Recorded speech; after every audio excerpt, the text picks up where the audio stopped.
Hello everyone, back to my channel. Good morning. আমি তোমাদের সাথে কি কাজ করি সেটা আমি শেয়ার করছি। সবারই প্রথম আমি ঘুম থেকে উঠে জল খেয়ে নিলাম। তারপরে বসে বসে ব্রাশ করছি যে কোন কাজটা আগে করব আমি। সকালে তো একটু কিছু খেতে হবে, না হলে কাজগুলো করব কি করে। তাই আমি একটা রুটি আর একটু চা নিয়ে বসেছিলাম খেতে। উঠোনটা একটু ঝাঁট দিচ্ছিলাম, কারণ উঠোনটা অনেকটাই নোংরা ছিল।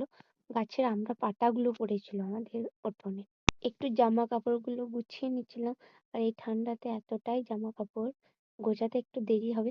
আর এই যে দেখো, ব্ল্যাঙ্কেটের তলায় তোমাদের দাদাভাই এখনো ঘুমাইছে, বাট কখন থেকে বলছি ওঠো ওঠো, সে তো এখনো উঠছেই না। এদিকে আমার জামা প্যান্ট গুছানো হয়েই গেল, বাট এটা একটু রেখে দেবো। আর যে ময়লা কাপড়গুলো আছে সেগুলো একটু ধুয়ে দেবো। যেমন শীতে তো অনেক জামা কাপড় হয়, মোজা, পা মোজা, হাত মোজা।